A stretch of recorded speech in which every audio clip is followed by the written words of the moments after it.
what brings people to therapy is usually problems in the relationships. That's usually the presenting problem. They're coming, I don't get along with my husband, I don't get along with my kids, I'm having problems with my children, I'm having problems with my husband. They're usually coming about relationships, and that usually propels them into therapy. And when you say they, clients, both the husband and wife are coming to you? So there's always one that is the initiator. The best is that they both want to come to therapy. So you always get different things. I can have couples who come together, both willingly want to work on their marriage. There's one who's reluctant and one pulls the other, and you work with what you have. Why do you think it's important to meet with both? So here's the thing, when a person goes to therapy, they usually decide in advance why they're coming. They say, I'm coming to therapy, I want to work on my issues, and they'll come as an individual. If a person calls them and says, I'm coming with my husband or with my wife, or coming as for couple counseling, that's a totally different thing. And every therapist works differently. Some therapists will see the couple, together for sessions, and then individually as needed. My personal belief system is that I see them together the first time. I'll see them each one time just to hear their story. And then after that, unless it's in unusual circumstances, I'll only see them together from then on. And the reason why I do that is because if a couple is coming to work on their marriage, I don't want to become the secret keeper. Whatever a couple wants to tell me needs to be in the room. And if one is keeping a secret, that he has an addiction, that he really doesn't want to be in the marriage altogether, or she's totally not interested in him at all, and they're just coming just because they have to, then that will eventually stagnate the therapy, and I'm going to kind of confront them and say, okay, you're not really in this, what do you want to do? And if one will say, well, I really don't want to talk in front of her or him, then I'll say, then work that out in individual therapy, and then come back to marriage counseling when you're ready. So you consider marriage counseling to be the couple working on their marriage together with you together? Absolutely. A marital counselor, the client is the couple. When you're working as an individual therapist, the client is the individual. That's how it works. Most therapists will usually say, you know what, it's best if you go to another therapist for couple counseling and just continue with me individually. And sometimes, and I've done it as well, there is that switch from individual to couple. The reason what makes it challenging is because if you see one person of the couple first individually, the other one's always going to feel that you are that spouse's real therapist and not the therapist for the two of them. If I'll have couples that come to me, I can get the ones who are coming before they're married, actually. Really? Yeah, not too many. We'll discuss different issues that they have and different concerns. Sometimes there's past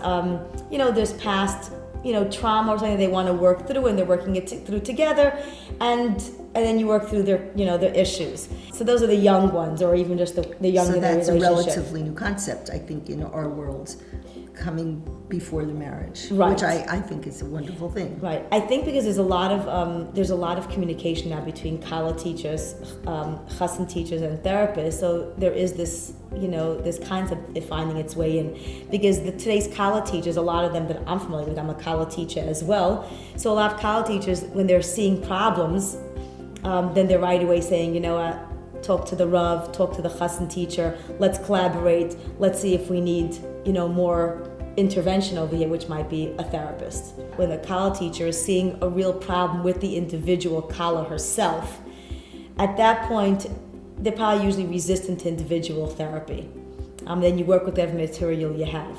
But sometimes when the kala teacher can work effectively with the chassan teacher and say, there's an issue over here, there's things happening, the girl has different issues, she's ready in therapy, she is with individual therapy, and she's, there are things that need to be worked out.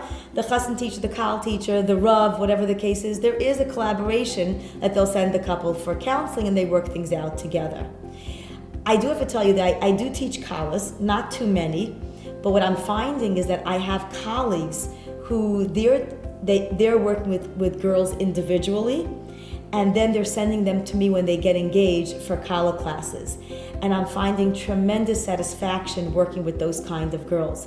Girls who have encountered trauma or bad relationships in the past, and because they're working in individual therapy, they're able to get engaged, and their prognosis for successful marriages are so good because they're working with their therapist and with the kala teacher.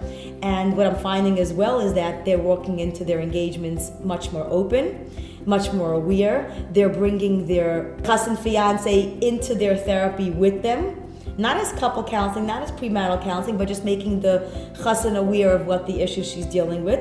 Usually it's out in the open, and I'm finding tremendous satisfaction working with those kinds of girls because the prognosis for their marital relationships are really, really good.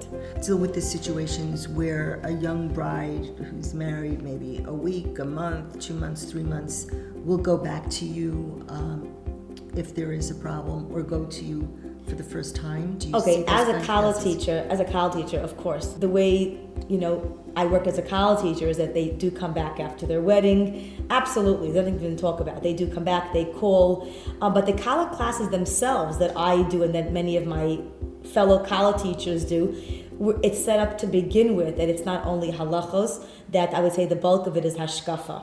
So when you use that kind of education to educate a girl what's normal and bring an awareness of, normal marital discord about money, about in-laws, about intimacy, just about the normal things that everyone argues about, that they're not signs for divorce, they're just signs to work it out. The kala goes into her marriage much more prepared that when let's say there are issues of money, she's much more comfortable to say, okay, is this normal? Do I need to work it out? I'll call my kala teacher, we'll call the chassan teacher, we'll call our rav, and it becomes much more, okay. And it could be that the girl's husband is a stingy guy, which can definitely lead to problems. But she'll know right away that, my kala teacher told me that couples can argue about money. And then she'll either try to talk about it with her husband, knowing that it's a normal discussion, and then they'll talk about it with a rav, because as a kala teacher, I've definitely always encouraged them, make sure to get to know your husband's rav when you're a kala, see if you can meet him, establish a relationship, because a rav is so crucial, in every home. Most of my clientele are teenagers. Their principals and mentors and teachers will send them to me, let's say when they're in 12th grade, they'll continue afterwards when they're like in shidduchim stages. So a lot of them come referred from schools and teachers and mentors, and then they continue with me through engagements, through that kind of thing. But as far as couples, I will get young couples, I'll get couples who are been married a few years, and then occasionally I'll get the couples who are married 20 years. Someone can reach you almost all the time. I know you're very busy, even right. at 10 o'clock, 11 o'clock at night. No, but the truth is that, right, people are accessible now through Skype. So when people have heavy schedules or they live, at a distance, Skype is not optimal. But, there is a time and place for that. The guy is traveling, we could do Skype with the couple. We don't, they don't have the excuse, I'm not going to be around, I can't. Oh, that's also a point. There is no excuses anymore. When you do see these couples, are there times that you see any kind of signs of trouble or signs, issues that you just don't feel comfortable with for the couple to stay together? One of two things happen, and I'm going to differentiate between individual counseling and couple counseling. Any couple counselor, when a couple comes to them, she really has to assess right away if couple counseling can even exist, if the woman or the man is safe in the session, that they're free to say what they want, that they can leave the session and there won't be any repercussions. There might be, of course, arguments or different things or discussions, but not anything, that's dangerous or unsafe emotionally or physically for the woman or the man who chooses to disclose or to discuss the relationship. When a couple has a problem, I do believe first line of defense, go to your rav or chassan teacher or kala teacher, absolutely. And, tell them what the problem is. He's too stingy, she's obsessively clean, whatever it is. And if that chassan teacher or kala teacher or rav can give advice, and they're giving advice, they're saying, well, maybe you take $50 of the money and that will be your money for, to spend how you want. Or, maybe you should get a cleaning lady, and then this way you don't have to worry about the cleanliness so much. Or why don't you, Mr. So-and-so, you help her Matzah Shabbos to clean, whatever it'll be, right? It's like very straightforward. You're giving advice, here's the problem, here's the solution. What I would recommend for all these people is that if it's any time more than that, they keep coming back with more problems. Or no, he can't listen to the advice about money. Or no, she's still obsessively clean. Then it's time for a therapist. Because a Rav needs to be the Rav, and the Kal teacher to be the Kal teacher, and the Chassan teacher the Chassan teacher. And it's not useful to the couple if you start counseling them, and then when you're drowning with them because you don't know how to get yourself out of that, and you're taking money for your time, and you say, oh, I'm really sorry now, I think you need a therapist. At that point, there's a lot of damage that's done. And here's the damage that I see. First of all, there's a very strong connection that a couple makes with their person that they go to for counseling. And if that person doesn't help them, they think that nobody can help them anymore. Oh. So I'm finding now that I'm in prior practice, there's really so much out there. There really, really is. Our community is a wonderful community. It's not perfect, but there's really a lot out there.